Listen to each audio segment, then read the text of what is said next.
Anda bayangkan, ada berapa ribu komposisi tradisi dalam karawitan hanya di Solo, Jogja saja. Belum di Tegal, Banyumas, Gaya Malangan, Gaya Jawa Timuran, Bali, segala macam itu. Kasana itu jadi kasana tradisi ini membuktikan dinamika tradisi itu sendiri sebagai satu pijakan dalam pembaharuan intelektual kampung gitu. Jadi kata intelektual itu tidak hanya didominasi oleh para akademisi, tapi orang kampung yang mereka menghabiskan energinya atau meluangkan waktu dan energinya itu untuk bagaimana sih ruang kampung yang nyaman, sehat, dan juga layak huni dan juga inklusi gitu kan untuk anak cucunya. Itu bisa bilang intelektual gitu. Karena itu kan proses berpikir, proses bagaimana mereka membangun konsensus dengan segala dinamika. Tidak akan terjadi perubahan kalau kita tidak mampu mengorganisir diri. Tapi mengorganisir diri ini harus didorong oleh satu gagasan. Bagaimana kita mengisi gagasan ini bersama. Itulah yang memberikan inspirasi saya menjadi istilahnya organizer atau networker, menghubungkan dari satu kampung ke kampung yang lain. Selamat datang kembali teman-teman di channel Komunitas Kali Metro. Pada kali ini kita kedatangan tamu spesial, tamu istimewa ya, yang akan berbincang dengan kita di sini untuk membincang soal-soal ya tetap berkaitan dengan yang sebelum-sebelumnya juga kita bahas ya, tentang kebudayaan, sejarah, dan lain-lain. Nah, bersama kita pada sore hari ini sudah hadir Pak Halim HD. Gimana kabarnya, Pak? Baik. Terima kasih untuk undangan ini. Ya. Kemudian hadir juga di sore hari ini, ya, itu Mas Reddy Eko. Mas Reddy Eko, intelektual kampung dan musisi. Nah, kita ingin ngobrol seputar kebudayaan dan kira-kira sekarang seperti apa sih kebudayaan kita. Nah, kalau di di banyak media dan isu-isu yang berkembang itu kan lagi demam-demamnya orang berbicara tentang artificial intelligence. Jadi muncul seolah-olah kebudayaan baru, apalagi pasca pandemi ya. Pasca pandemi. Tapi saya ingin menarik mungkin lebih jauh lagi, kita mungkin sedikit mengingat lah ya masa lalu, kira-kira masalah kebudayaan ya kita Indonesia. Karena kalau kita baca misalnya, saya baca Benedict Anderson misalnya, atau kita baca tetralogi Pulau Buru misalnya, itu kan kita menemukan ada semacam keinginan bangsa Indonesia ya sebagai bangsa baru gitu ya, bangsa baru yang kemudian lahir menjadi polemik kebudayaan, apakah kita harus mengikut barat, timur, atau kita padukan dan lain-lain. Kalau menurut Pak Halim bagaimana Pak kira-kira ininya melihat masa lalu itu dengan tren yang sekarang terjadi seperti apa kira-kira? Ya, kita harus melihat masa lalu. Karena itu salah satu modal yang kita miliki. Tapi setiap masa lalu pasti membawa beban, dan sekaligus harapannya. Yang menjadi persoalan ini adalah bagaimana beban ini tidak menjadi masalah yang mengganjal, dan seandainya masa lalu itu menjadi harapan, bagaimana mengelolanya. Problem kita dalam kebudayaan itu adalah ketika kita berpikir misalkan tentang tradisi, kita berhadapan dengan satu problem. Apakah kita betul-betul sekarang memahami tradisi masyarakat kita dalam konteks misalkan perubahan yang generasi? Dalam hubungan dengan semacam begini, misalkan kemampuan kita dalam memahami kasana tradisi ini betul-betul teruji. Dan ujian itu apabila kita memahami masa lalu ini. Tanpa kita memahami masa lalu, kita tidak bisa memahami tradisi. Tapi kita juga tidak bisa memahami tradisi sebagai sesuatu kasana apabila kita tidak melakukan satu eksperimentasi. Dari perspektif antropologi kolonial dan sejarah kolonial selalu menganggap bahwa tradisi itu membutuhkan sesuatu yang jumut ya. Saya menolak itu. Selalu menolak perbaruan ya. Iya, saya menolak itu. Artinya kalau kita misalkan melihat dari satu dinamika tradisi yang terbentuk di Nusantara, apakah itu di Bali, di Bugis, Makassar, Mandar, di Jawa, Sunda, Cirebon, Banten, di Minang, Aceh, dimanapun, membuktikan bahwa tradisi memiliki satu dinamika internal dan eksternal yang sangat menarik sekali.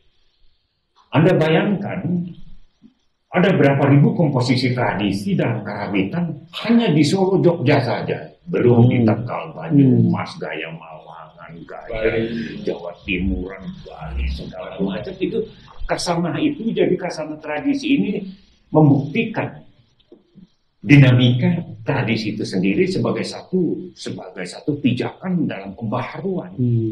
Nah, yang sering kita lupakan adalah ketika kita memandang satu pembaharuan itu sebagai satu proses modernisasi, dianggapnya bahwa modernisasi ini tidak harus berpijak pada tradisi. Di sini kekeliruan kita di dalam memahami sebetulnya masa lalu kita maupun masa sekarang ini. Seperti harus dipotong gitu Pak ya? Iya.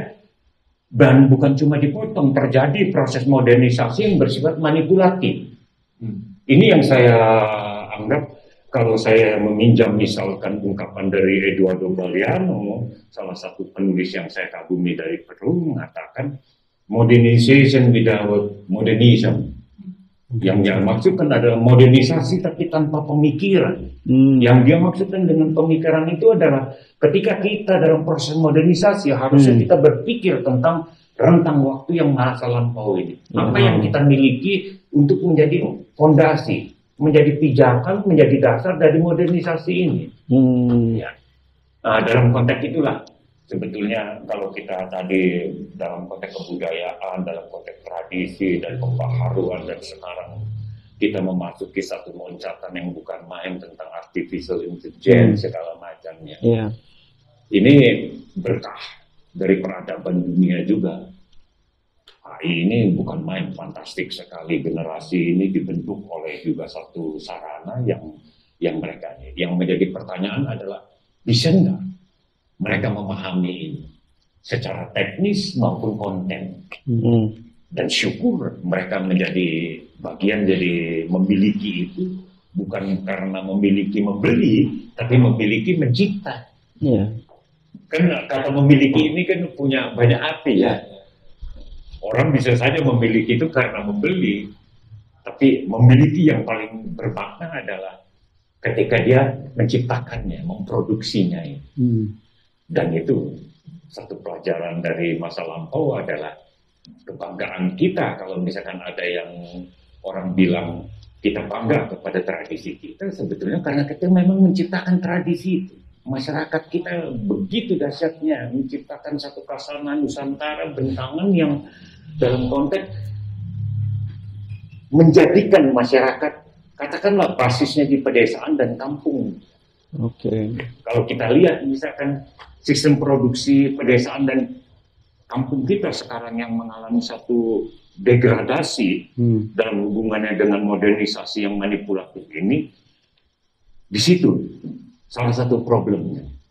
Problem yang paling akut adalah ketika kampung dan desa ini tidak lagi menjadi ruang produksi. Dia hanya menjadi ruang konsumtif, di mana desakan-desakan informasi dan manipulasi dari satu psikologi politik ekonomi yang menciptakan konsumerisme terus-menerus.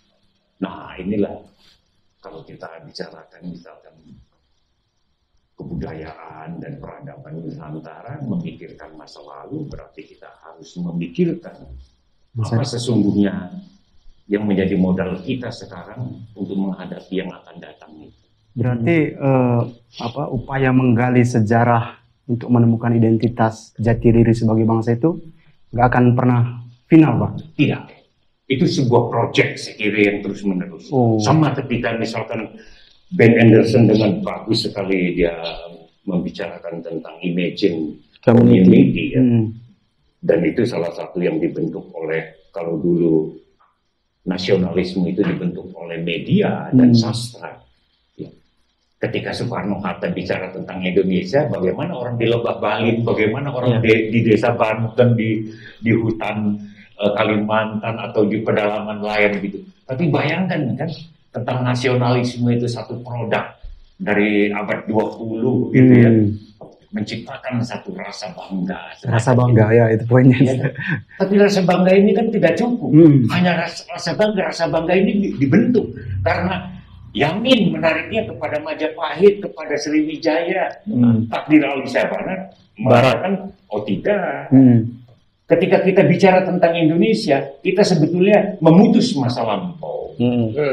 Takdir Ali Syahbana dengan radikal mengatakan begitu. Itulah polemik antara hubungan polemik kebudayaan Ali Syahbana dengan Ki Hajar Dewantara segala macam.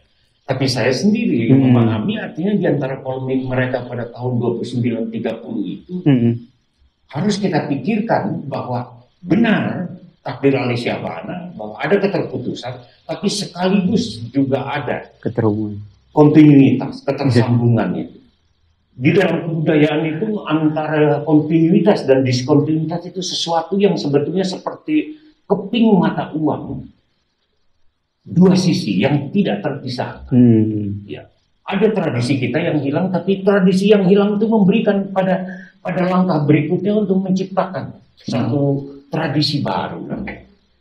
Nah, di sini sebetulnya hubungan antara bagaimana satu tradisi baru di dalam mengisi kebanggaan kita kepada nation state itu. Karena nation state ini sebetulnya juga bukan cuma aspek kebudayaan. Bagaimana kita menjaga sistem ekologi kita, ekosistem kita, tata ruang kita, segala macam. Hutan tropis kita yang makin mengalami krisis, mempengaruhi climate change, bukan cuma di Nusantara, tapi juga ada seluruh dunia. 2 hutan tropis di wilayah Amazon dan Kalimantan ini menentukan masa depan peradaban manusia.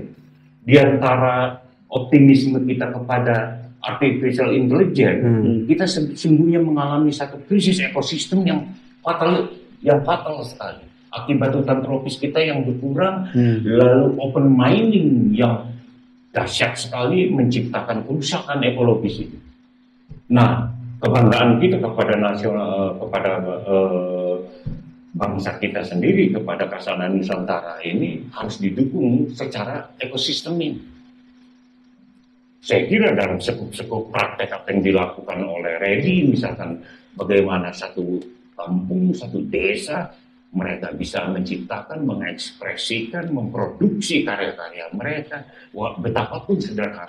Tapi ini bagian dari kontribusi setiap warga di dalam menjaga kebudayaannya dan sekaligus mengembangkan kebudayaannya.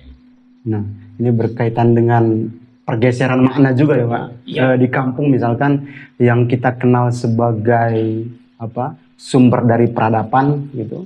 Belakangan dengan standar global yang beracun, kampung menjadi kelas nomor 2 gitu. Nah, upaya-upaya itu kan dimulai oleh Bang Reddy untuk menunjukkan, membuktikan bahwa kampung itu berdaya gitu. Nah, ini sebab-sebab pergeserannya dan tidak hanya di Kampung Cempu harapannya Bang. Bagaimana agar kampung-kampung di Nusantara ini bisa saling berjejaring gitu, itu gimana Bang? Penyebab kampung bergeser dan upaya sebetulnya ya seperti yang disampaikan oleh Pak Alim gitu.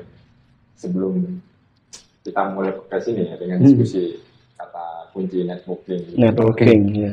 Artinya bahwa secara DNA saya bilang begitu, kita itu dalam tanda kutip perilaku sosial itu kan kata kuncinya adalah terhubung satu dengan yang lain, personal ataupun ruang gitu. Sebetulnya begitu. Cuma kan masalahnya pada perkembangan yang kemudian kita dikotak oleh sebuah hukum-hukum administrasi gitu ya. Sehingga kata hubungan itu seakan-akan putus gitu. Padahal ini yang perlu kita urai kembali ketika kemudian dalam konteks pemajuan kebudayaan pemajuan kebudayaan itu dalam mengurai itu bagaimana kerja-kerja kebudayaan itu sudah tidak lagi berbicara teritorial, tapi justru berbicara bagaimana kembali menghidupkan simpul-simpul yang dulunya memang terhubung satu dengan yang lainnya. Contoh misalkan beberapa ribu tahun yang lalu, Pulau Kalimantan dengan Jawa ini kan nyambung. Kalau dari orang geologi gitu kan. Oh ya, satu daratan ya. Satu daratan. Ya, ya. Dan Sulawesi kan pulau Tautan, Pulau Anda gitu. Nah, ini kan punya korelasi sebetulnya yang bagaimana kemudian kita bisa belajar banyak bahwasannya keterhubungan ini menjadi strategis, harus kita sikapi pemaknaan yang tentunya lebih luas, artinya lebih holistik gitu. Lebih holistik. Nah, sehingga dalam konteks ini kampung yang merupakan ruang yang non administratif, mungkin kalau administratif desa gitu. Iya, betul. Ya, kultural. Ya, jadi kultural. Cuman masyarakat di luar Jawa gitu kan lebih fasih dengan Kampung. istilah kampung. Nagari, Banjar. Lebih akrab. Lebih akrab. Ya. Kuta kalau di Karo tuh. Ya. Ini kan yang saya bilang ketika kita menghidupi dan menempatkan kampung ini sebagai hulu utama gitu kan dari peradaban bangsa kita, maka kerja-kerjanya seterusnya gitu. Dan nggak perlu kamu istilah sampai kiamat gitu ya, terus kita akan terus menggali dan terus mengembangkan. Berdialektika terus ya, Pak? Ya, berdialektika terus. Aksi refleksi. Sekarang di konteks digital atau di wilayah teknologi ini server utamanya di situ. Kampung-kampung. Server yang motherboard lah istilahnya. Kenapa kalau disebut motherboard itu kan ibu bumi segala macamnya representatifnya ya paling kecilnya ada di kampung. Makanya kita mengenal dengan istilah kalau di Kalimantan mungkin di suku Dayak ada lamen gitu, halaman dari rumah panjang itu. Terus kalau di Madura ada tanian lanceng istilahnya, itu tanian panjang. Nah, dan juga mungkin di Jawa Barat ada dan ada dengan Sumut juga ada. Itu yang sebagai penanda bahwasannya halaman yang disampaikan oleh Pak Alim tadi bahwa itu kalau bahasa saya sekarang ya co-working space-nya masyarakat kita di sini. Jadi intimate dan mereka terintegrasi satu dengan yang lainnya, bukan hanya pada persoalan persaudaraan gitu ya. Bukan gitu, tapi mereka menyajikan sesuatu itu bahwasanya hidup kita sudah eksklusif. Bukan susah, inklusif. Sudah inklusif. Di satu ruang-ruang ini yang namanya kampung gitu. Nah, ini yang kemudian konteks sekarang bagaimana kita menerjemahkan, kemudian korelasinya dengan tsunami teknologi yang luar biasa, itu AI segala macamnya. Nah, ketika kita melihat teknologi, ya kita tempatkan teknologi itu sebagai alat aja gitu, jangan sebagai jangan mempermasalahkan dan juga jangan sebagai sesuatu yang berhadapan-hadapan. Kita tempatkan mereka menjadi alat dan kita tunggangi kalau perlu. Iya, karena memang alat. Iya, kita tunggangi. Betul. Iya, kita proyeksikan ke situ dan seperti apa nih kita menangkap ini dan merecognizing ini sehingga aspek nilai-nilai lokal itu punya added value, punya kesempatan untuk memperbesar value ini. Termasuk co-working space itu tadi dikontekstualisasikan ke laman. Makanya kan ini penting gitu kan, ketika kemudian kita membaca ruang gitu kan, bukan ruangnya, bukan orang yang mengikuti ruang, tapi ruang yang harus mengikuti manusia, di mana community ya, makanya ada community masyarakat, civil society segala macamnya itu kan mereka hidup kan pasti menyesuaikan dengan kondisi yang terjadi. Nah, dalam hal ini misalkan di Jawa kita hidup di ring of fire gitu, atau cincin api. Iya, cincin api ataupun lempengan-lempengan yang punya potensi kebencanaan segala macamnya. Itu contoh misalkan Bandung, kota di Jawa Barat, itu kan sebetulnya sebuah kota yang hidup yang ada di Danau Purba dan gitu semacam itu, dan dan pasti itu kan siklusnya beberapa ribu tahun, termasuk Borobudur yang katanya ada di atas danau segala macam. Itu kan ini yang saya berpikiran tingkat adaptasi masyarakat di kita itu, bangsa kita, bagaimana memilih ruang ini menjadi sesuatu yang punya nilai gitu, punya nilai walaupun dampak walaupun sangat ini resikonya sangat tinggi gitu, karena di pusat lempengan macam-macam gitu proses, tapi mereka pasti punya mitigasi. Nah, proses mitigasi ini kerja kebudayaan itu sebetulnya. Nah, itu secara intuisi pasti direspon oleh masyarakat yang tentunya punya kesadaran itu. Nah, kalau ini masalahnya kan ketika kita menumpulkan mitigasi itu dengan menghilangkan tradisi atau intuisi kerja kebudayaan ini gitu. Dengan sopan aja dengan teknologi yang dari luar yang belum tentu kan sama gitu. Kira-kira begitu kalau dari saya. Kemudian nanti saya bilang bahwa bangsa ini itu bukan bangsa survive loh gitu, tapi bangsa kita itu bangsa yang established gitu. Kenapa? Kita hidup di 2 musim, nyaman sekali ya. Nyaman sekali dan bukan bangsa yang ekspansif gitu. Ekspansif dia harus menguasai, mengelola sumber daya alam sekitarnya dan apapun itu kan yang habis energinya itu kan hanya karena habis energinya itu disibukkan dengan rasa syukur saja. Makanya budaya pesta itu kan luar biasa. Apa yang tidak dipestakan? Dari lahir sampai mati itu dipestakan. Artinya bagaimana itu terus diaktualisasikan bagian dari rasa syukur itu, sehingga itu diafirmasi. Nah, itu salah satu yang menarik juga. Saya kira tadi Reddy menyampaikan satu kata kunci penting itu, rasa syukur itu.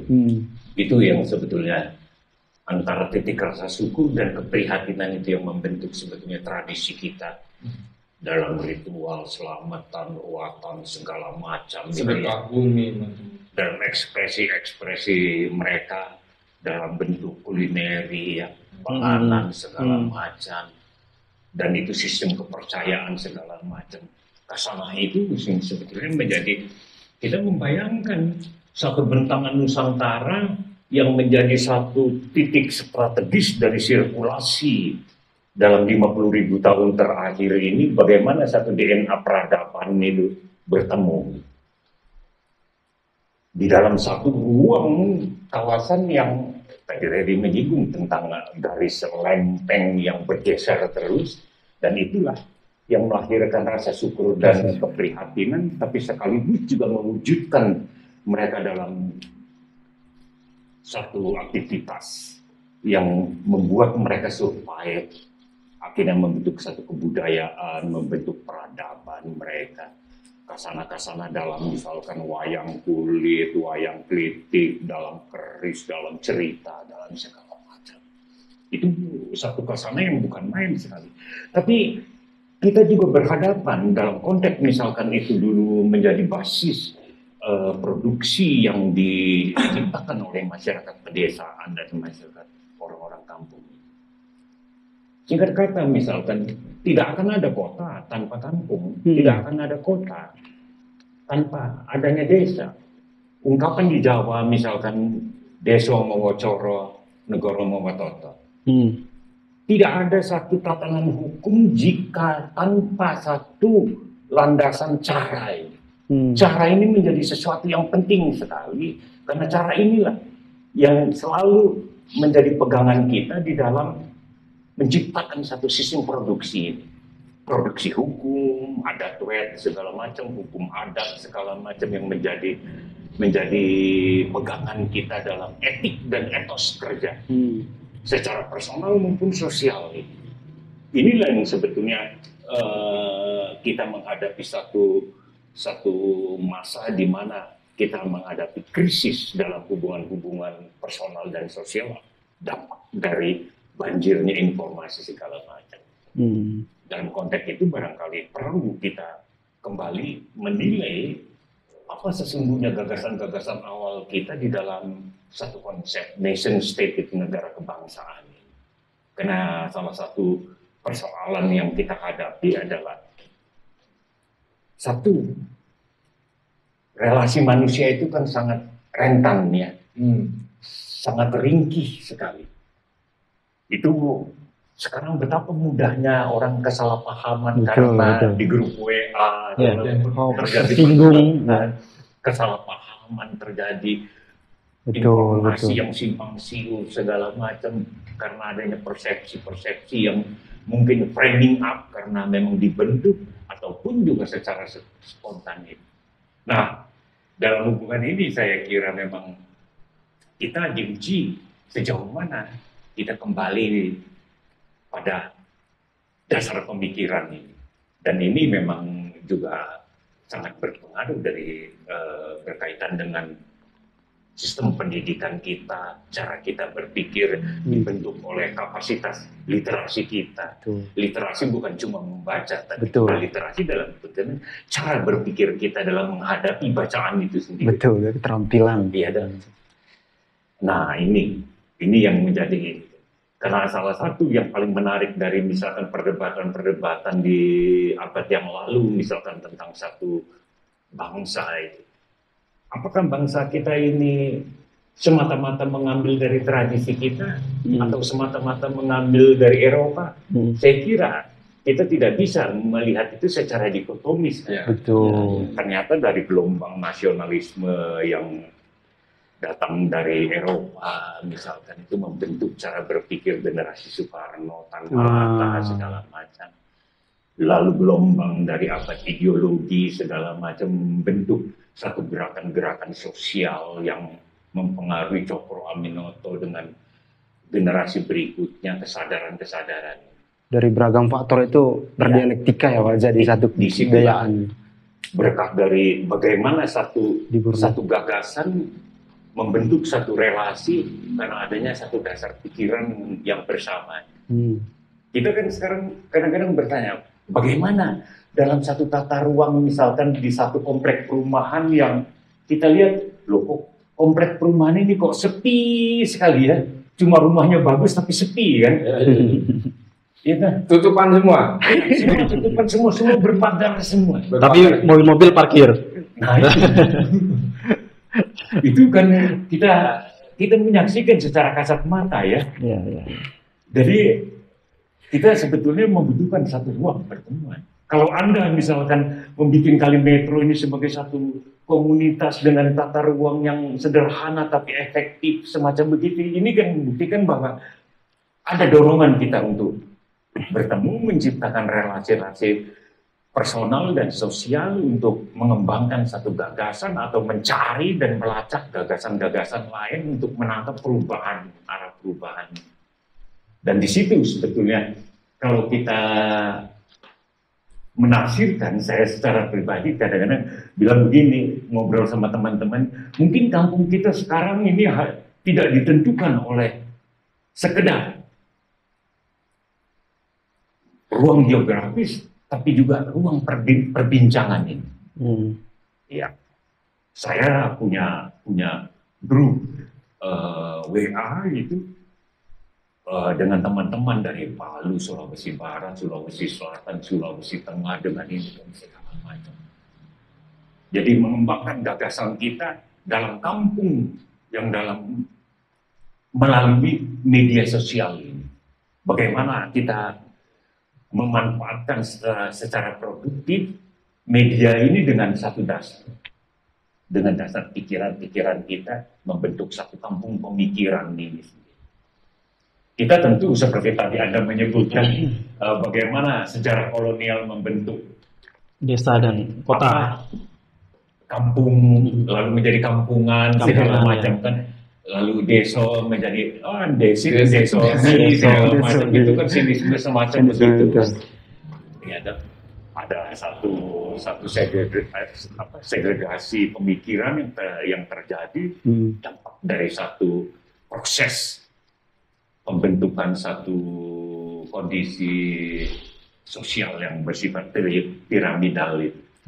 Nah ini kita sebetulnya kalau kita melihat dari perkembangan teknologi informasi segala macam, kita melihat bahwa struktur semacam itu mungkin sekarang mengalami kegoyahan. Kegoyahan karena kita sekarang bisa menyampaikan gagasan-gagasan kita melalui media ini. Jadi sekarang misalkan Kampung Cemplu, barangkali bukan cuma barangkali, nyata gagasan Kampung Cemplu bisa dibaca oleh orang di Eropa, di Alaska, di Kalimantan, dimanapun. Gagasan jaringan kampung segala macam sama dengan jejaring komunitas itu. Fenomena 10 tahun terakhir ini kan ada jejaring kolektivisme. Itu dahsyat sekali, anak-anak muda yang rata-rata 20-30 berkembang. Mereka memanfaatkan betul teknologi informasi sebagai ruang mereka ini kan, dengan sistem produksi mereka dan kolaborasi mereka yang sangat efektif. Jadi kalau kita menilai ini, ternyata Indonesia tidak bisa hanya diukur dari Sriwijaya, Majapahit, Mataram. Ada banyak faktor-faktor lain. Indonesia tidak lagi bisa diukur oleh Eropa pada abad 19 segala macam kan, atau abad 20. Jadi Indonesia itu seperti harus yang dibayangkan itu yang akan datang. Tapi bagaimana persoalan pembayangan inilah yang harus kita dialogkan, terus diskusi terus ya. Pak Halim kan aktif di ini ya, kegiatannya sering menyambungkan antara simpul kebudayaan ya, apa sih, networker kebudayaan ya, networker kebudayaan. Nah, dalam pengalaman Pak Halim ada hal yang menarik, atau mungkin kita bermula dari kenapa sih simpul-simpul itu perlu dihubungkan? Karena kan kalau tadi kita ngobrol soal kampung dan kota atau desa dengan kota, itu kan stereotip negatif itu selalu diarahkan kepada kampung atau desa.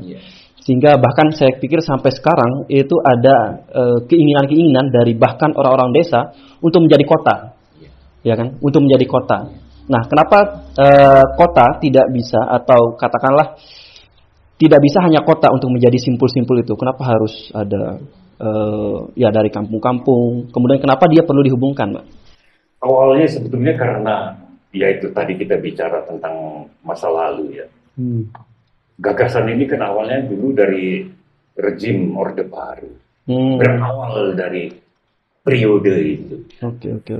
Pada waktu itu satu rejim yang penuh dengan instruksi dan birokrasi dan membentuk satu kerangka.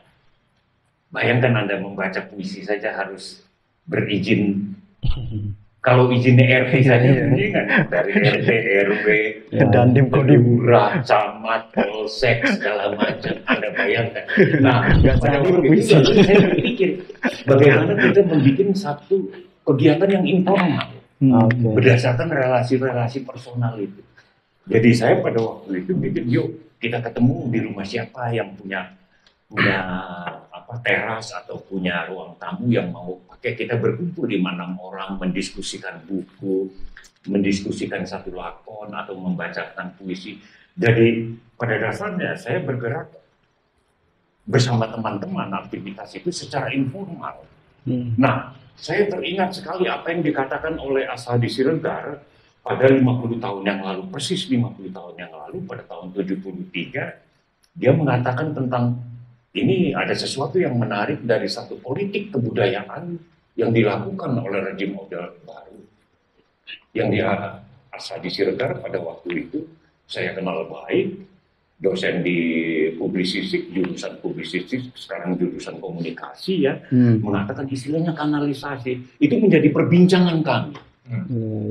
Perbincangan kami itu apa yang dimaksudkan dengan kanalisasi? Kanalisasi itu ternyata rejim ini membuat satu kanal supaya kita masuk di sana, menurut dia. Nah, itu yang membuat kami akhirnya harus keluar dari kanal itu.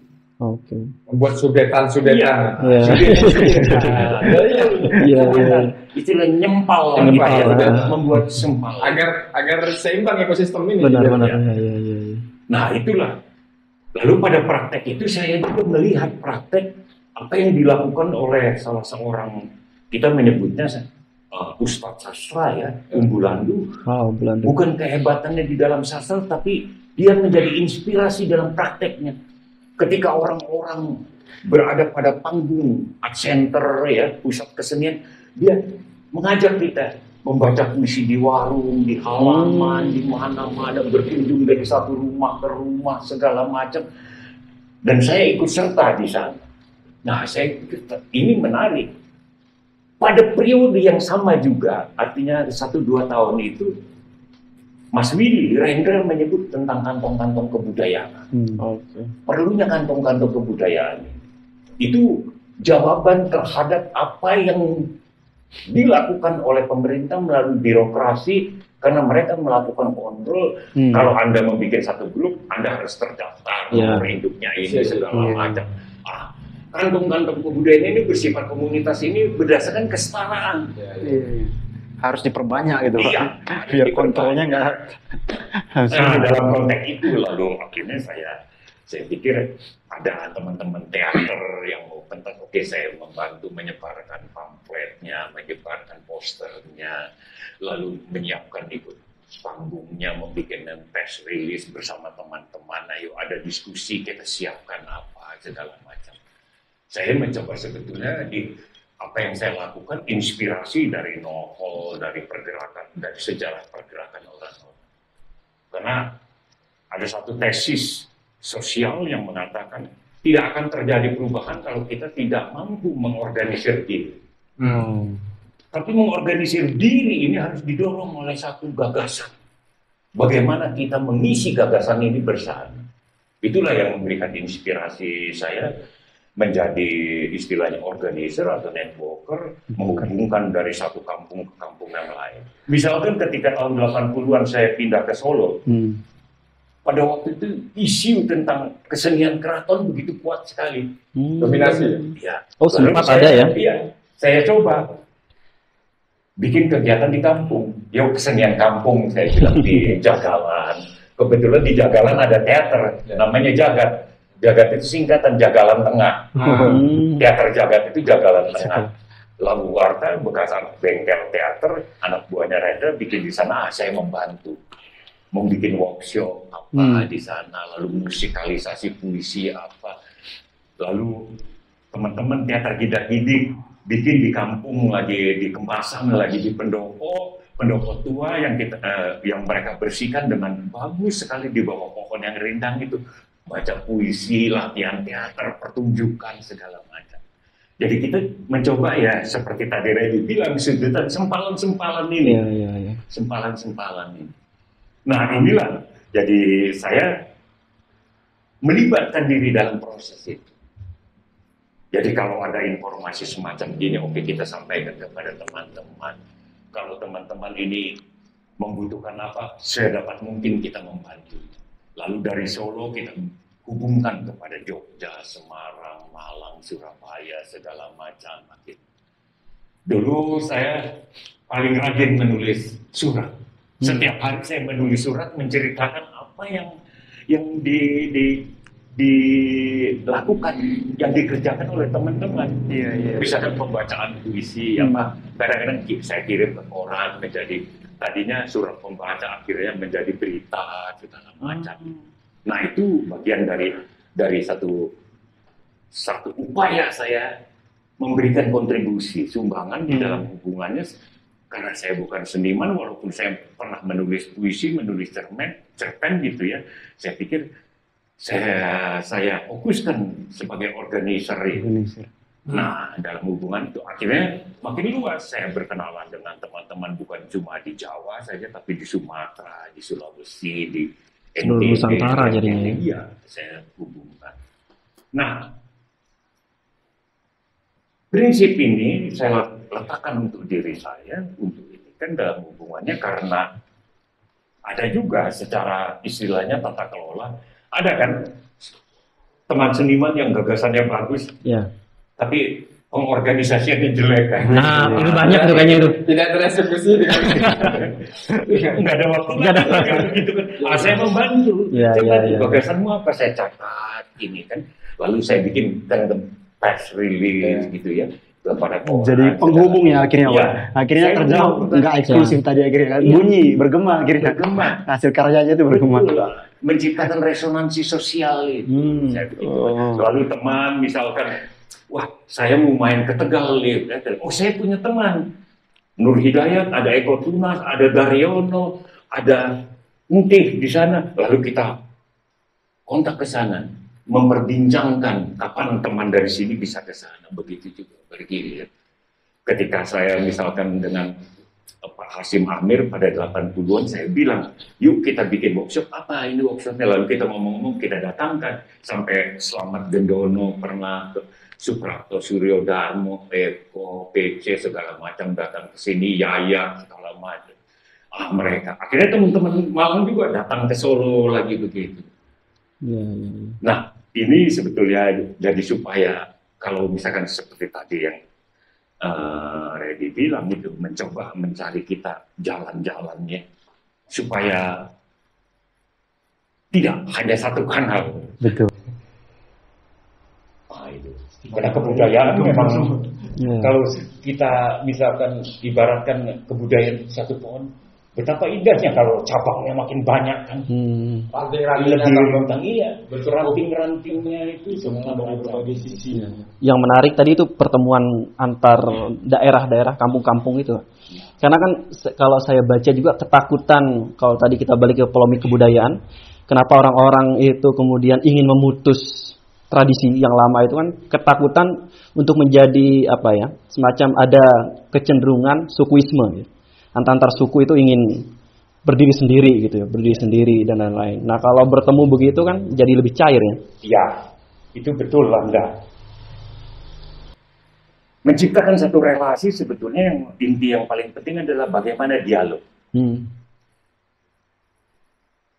Pertemuan ini atau silaturahim inilah yang menjadi inti untuk kita menciptakan satu dialog. Karena dengan dialog itulah komunikasi bisa lebih lancar. Ya. Proses belajar kita belum, proses pendidikan segala macam akan lebih baik kalau dialog.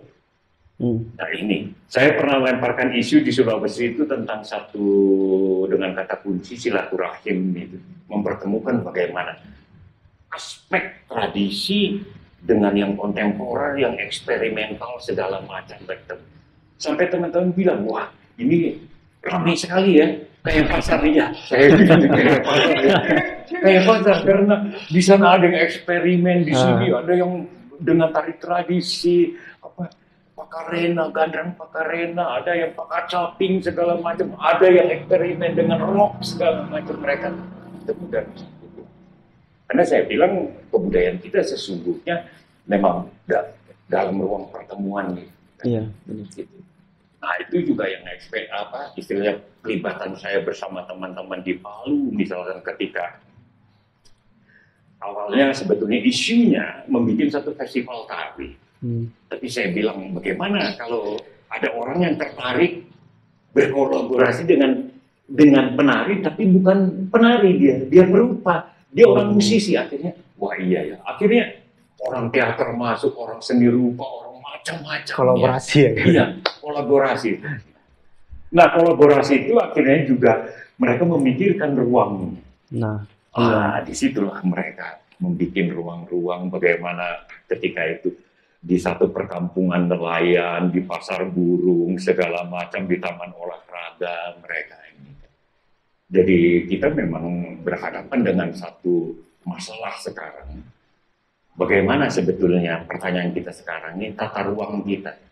Apakah kota ini memberikan, apakah policy dan politik tata ruang pengelola kota ini memberikan satu ruang yang lumayan nyaman bagi warganya untuk mengekspresikan diri. Karena kita melihat juga kan ruang menjadi komoditas ya. Diperjualbelikan. Transaksional. Iya. bahkan pola tata ruang di kota itu ada kecenderungan ingin dibawa ke kampung-kampung juga, ke desa-desa itu, yang sebetulnya punya tata ruang yang lebih bagus sebenarnya kan, tempat bertemu warga dan lain-lain. Nah itu Itu yang sebetulnya yang saya kira manipulasi dari modernisasi Iya, itu ya, pakai standar mendesak kota akhirnya mereka. semua. Benar. Itu karena kalau kita lebih dramatis kita katakan kolonisasi, ya kan? Inti dari kolonisasi kan sebetulnya membawa ruang mereka kepada ruang kita dan membuat aturan-aturan mereka yang akhirnya orang yang hidup di situ tersingkirkan. Dengan pola dominasi. Dominasi. Ya. Saya tertarik soal ini tadi, keterhubungan antar komunitas-komunitas, Pak. Antar kampung-kampung ini kan punya potensinya masing-masing. Kalau ini saling terhubung, ini bisa saling menguatkan, saling menopang, atau saling menginspirasi. Iya. Nah, saya lihat Bang Redi memulainya di Jaringan Japung. Kampung Nusantara atau Japung. Itu sebenarnya tantangan ke depan itu gimana agar bisa saling mengaktifasi, menginspirasi itu tadi? Ya. Konsep movement ya istilahnya bagi kami itu kemudian muncul pola di jaringan kampung Nusantara itu lebih ke sampai istilahkan PSR, personal social responsibility, tanggung jawab sosial. Ya, tanggung jawab sosial yang kami pantik lebih kepada personal, apapun disiplin ilmunya, apapun backgroundnya, apapun.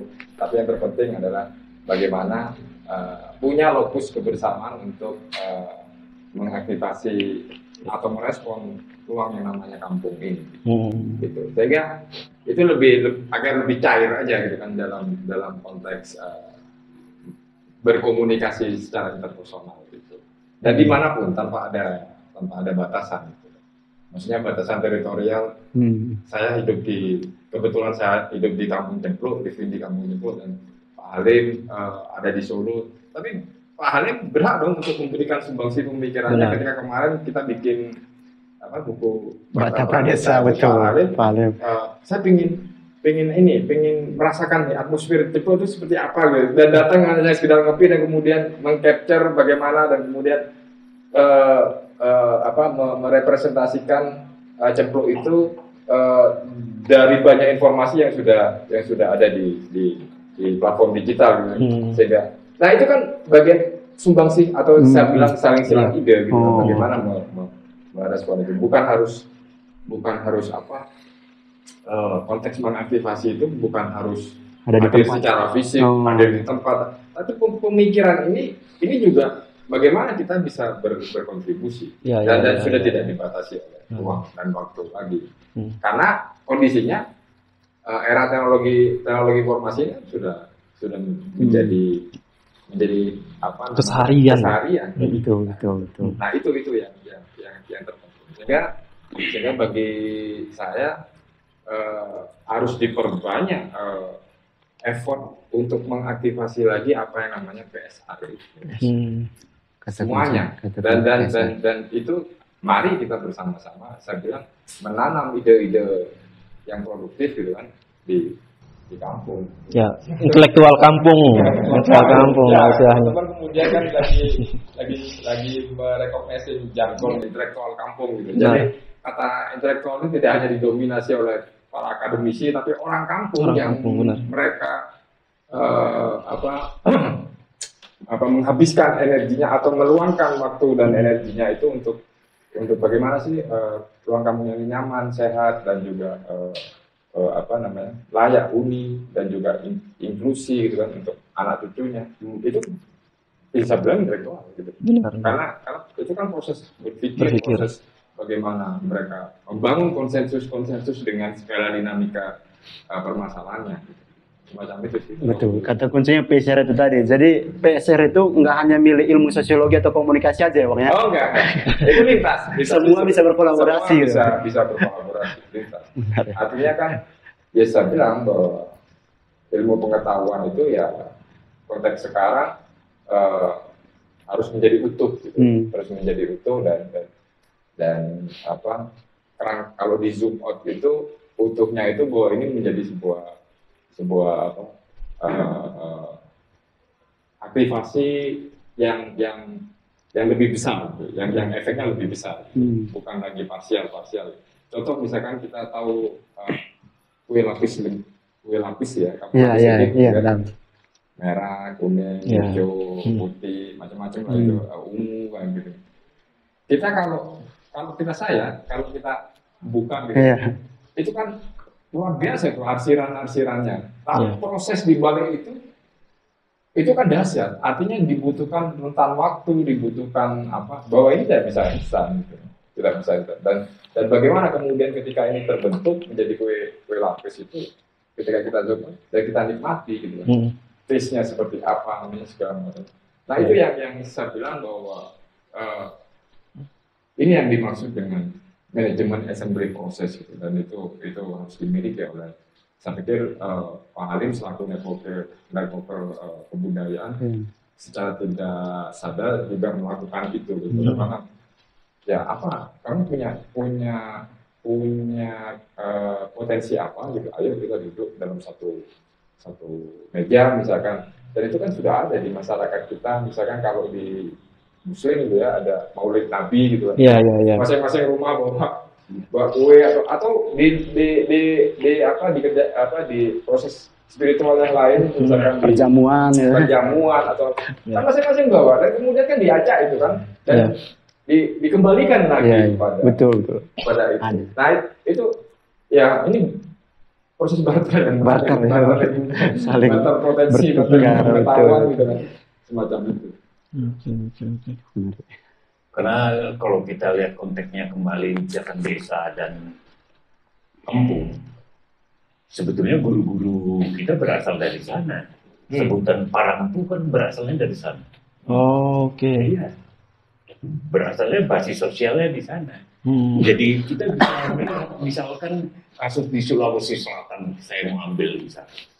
Saya guyonnya begini. Pada waktu itu, seandainya di satu desa yang namanya Kalaserena itu ada gempa dan hilang desa itu, berarti hilanglah ruang dari pertumbuhan para empu Pakarena, para pakar pembuat ganrang Pakarena.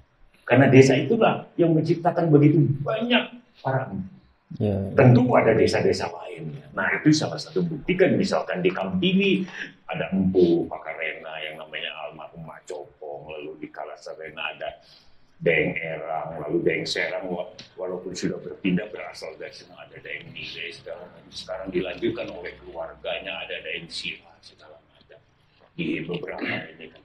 Jadi dalam konteks ini kita kembali lagi kepada ungkapan semacam itu, desa membawa cara itu yang menjadi basis dari kebudayaan ini.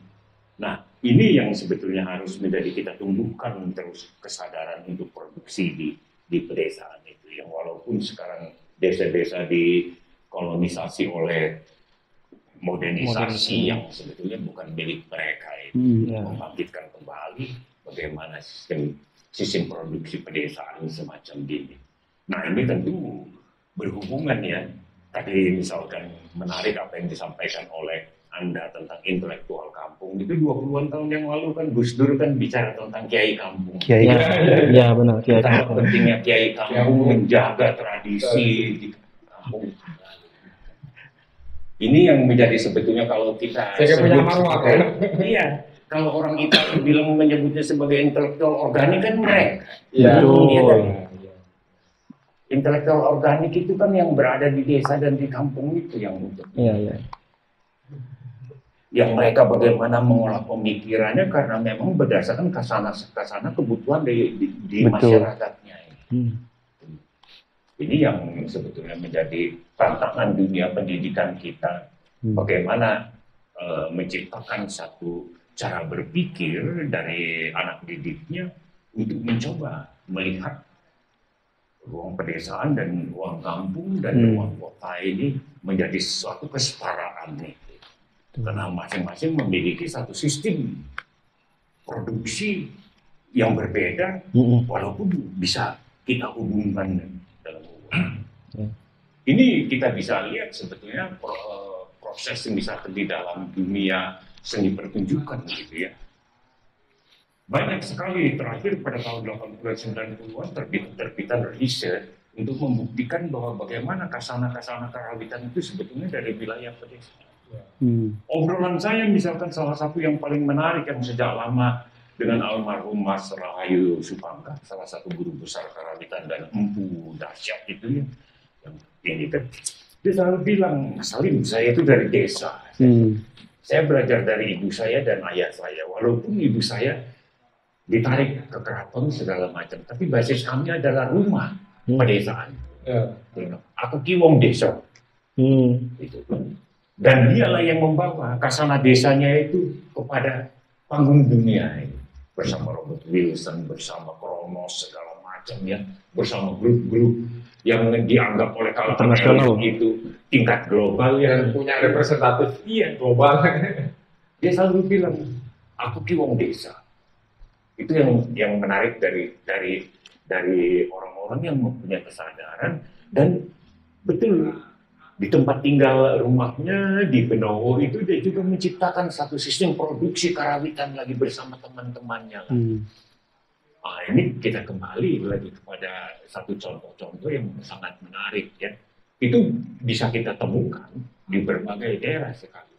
Kesadaran-kesadaran semacam itu tumbuh dalam hubungannya. Misalkan kalau kita lihat dalam konsep nation state bagi negara kebangsaan sebetulnya satu abstraksi ya, yang secara konkret sebetulnya keberagaman dari tradisi yang tumbuh dalam kerangka nation state itu. Ini yang harus kita jaga dalam hubungannya dengan ini. Tadi Anda menyinggung tentang sukuisme. Nah, sukuisme ini hanya bisa tercipta apabila terjadi polarisasi yang tidak adil karena adanya kolonisasi itu. Nah, kita harus mencoba menyadari bagaimana satu dialog yang terus-menerus dari kasana tradisi. Karena sebetulnya kalau kita lihat bagaimana kalau misalkan kita lihat di wilayah Cirebon dan di Pantura itu antara misalkan campur sari, itu kan kita nggak bisa membayangkan kan elektron dengan macam gitu. Campur memang. Iya, gampang keromong sejak lama gitu. Ketemu kan. Dan asing dari Cina, Spanyol, Eropa, Portugal ketemu. Campur sari. Kok bisa jadi musik ini? Dan ini cuma ada di Indonesia. Termasuk keroncong. Termasuk keroncong. Bagaimana selo itu jadi kendal. Itu fantastik sekali. Jadi ada satu daya imajinasi yang diwujudkan dalam ekspresi bermusik seperti begitu. Begitu juga di teater segala macam ya. Wayang orang bagaimana pengaruh dari Istanbul, pengaruh dari Eropa dan Cina, lalu cuma di Solo, emang di Semarang, di mana-mana terbentuk menjadi semacam. Begitu juga ketoprak segala macam, ludruk segala macam. Ini menjadi kasana yang sangat menarik sekali bagi kita untuk merenungkan kembali bagaimana aktualisasi tradisi dalam hubungannya dengan kehidupan kebudayaan itu. Oke. Ya, kayaknya sudah sangat panjang. Khawatir editornya capek nanti. Tapi kalau mau ngobrol terus ini bisa sampai besok. Bisa sampai besok ini. Kalau nama kopi lagi ada, dari budaya itu udah bisa.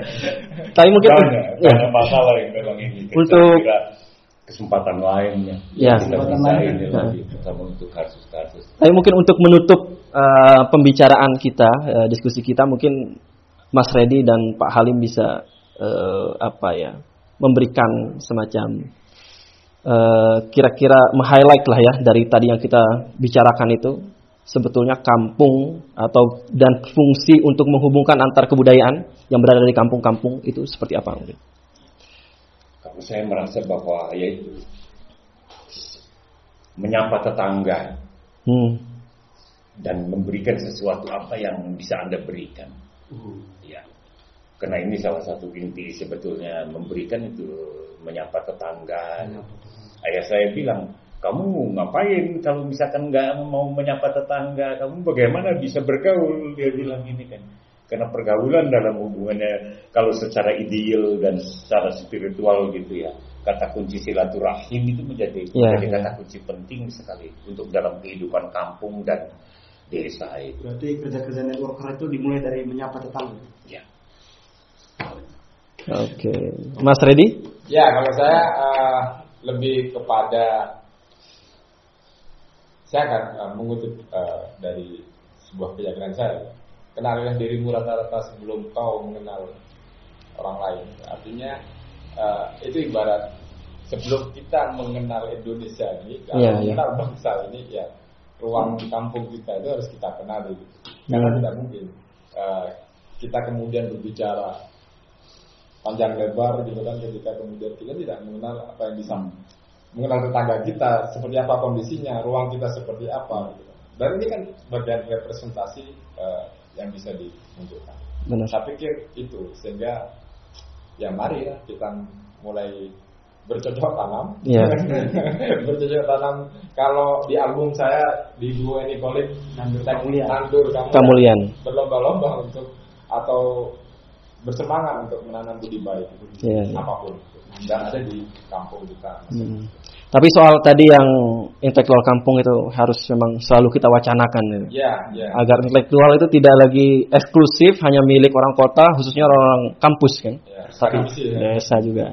Tebalnya di Menara Gading. Ya itu menarik untuk bahasan berikutnya. Oke, nantikan ya. Jadi kita sudah punya tema obrolan untuk sesi selanjutnya, sesi berikutnya. Oke teman-teman, terima kasih. Itu tadi obrolan kita. Terima kasih banyak Pak Hade atas kunjungan dan obrolan yang sangat insightful ya. Dan Mas Reddy tadi juga menambahkan dengan sangat baik. Sampai jumpa di sesi selanjutnya.